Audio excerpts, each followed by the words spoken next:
राधे राधे सभी भक्तों को। श्रावण महात्म्य का तीसरा अध्याय। सनत कुमार जी ने कहा, हे भगवान, आपने व्रत समुदाय का उद्देश्य कहा। हे स्वामिन, इससे तृप्ति नहीं हुई, अतः आप सविस्तार कहें। सुरेश्वर, जिसे सुन मैं कृतकृत्य हो जाऊं। ईश्वर ने सनत कुमार से कहा, हे योगीश, जो विद्वान श्रावण मास नक्त व्रत कर बिताता है वह 12 महीनों में नक्त व्रत का फल भोगता है। दिन की समाप्ति के दिन 3 घटी पहले रात्रि भोजन को नक्त व्रत कहा जाता है। उक्त भोजन में सूर्यास्त के पहले 3 घड़ी समय का त्याग कर अवशिष्ट समय लिया है। सूर्यास्त के 3 घटी तक संध्या काल कहा है। आहार, मैथुन, निद्रा, चौथा स्वाध्याय, इन कार्यों को सायंकाल ना करें।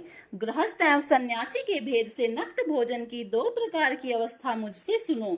जब सूर्य नारायण के मंद होने पर अपने देह की छाया द्विगुणित हो, उस समय सन्यासी के लिए नक्त भोजन व्रत कहा है। रात्रि में भोजन को नक्त भोजन नहीं कहा गया।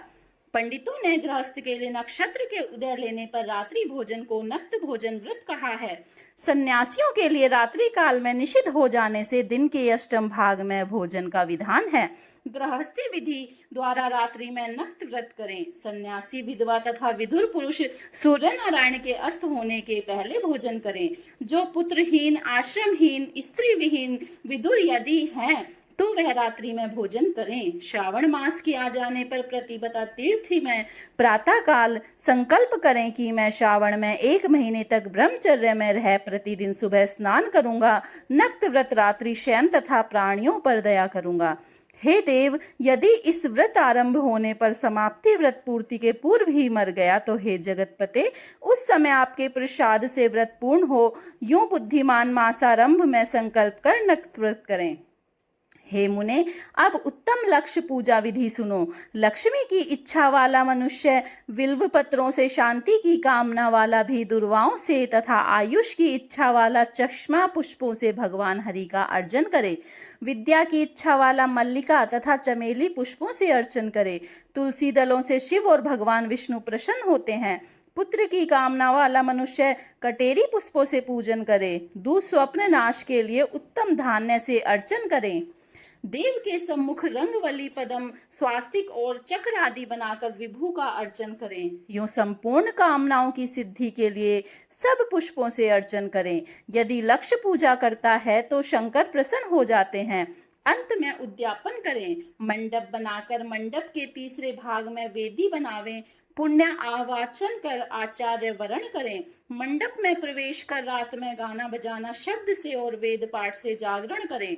वेदी पर उत्तम चतुर्लिंग तो भद्र नामक बनाकर उसके मध्य भाग में चावल से सुंदर कैलाश बनावें। उस वेदी जगह पर खूब चमकीला तांबे का कलश स्थापना कर उसमें अच पल्लव तथा सूक्ष्म रथ को रखें। उस पर पार्वती पति की सुवर्ण प्रतिमा को पंचामृत स्नान पूर्वक स्थापित कर अर्चन करें। नैवेद्य युक्त धूप, दीप, गीत, वाद्य, नृत्य तथा वेद शास्त्र पुराण द्वारा रात में जागे। सुबह स्नान करें। पवित्र शास्त्रोक्त विधान से वेदी बनावें। तिल घृत पायस से मूल मंत्र गायत्री, शिव सहस्त्र नाम से हवन करें। जिस मंत्र से पूजन किया उसी मंत्र से हवन करें। शर्करा घृत युक्त चरु से हवन करें। फिर स्विष्टकृत हवन कर पूर्ण आहुति करें। प्रातः वस्त्र, अलंकार, भूषण से आचार्य का अर्चन करें। ब्राह्मणों का पूजन कर दक्षिणा दें। जिन मंत्रों से उमापति की लक्ष्य पूजा की है उस चीज का दान करें। सोने की प्रतिमा बनाकर शंभु का अर्चन करें।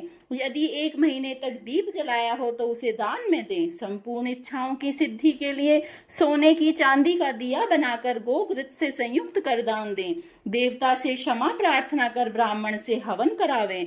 हे मुने, जो मेरा अर्चन करता है मैं उस पर प्रसन्न हो जाता हूँ। यदि श्रावण मास में ये कार्य किए जाएंगे तो अनंत फल देने वाले होते हैं। इस महीने में जो मौन व्रत धारण करता है वह श्रेष्ठ वक्ता हो जाता है। वह मौन व्रत दिन रात या दिन का हो या भोजन के समय का हो। मौन व्रत में घंटा तथा पुस्तक दान करें तो सब शास्त्रों की जानकारी कर लेता है। वेद और वेदांग का पारगामी हो जाता है। मौन व्रत महात्म्य से बुद्धि में बृहस्पति के तुल्य हो जाता है।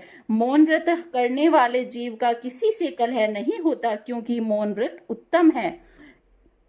इति तीसरा अध्याय समाप्तम। राधे राधे।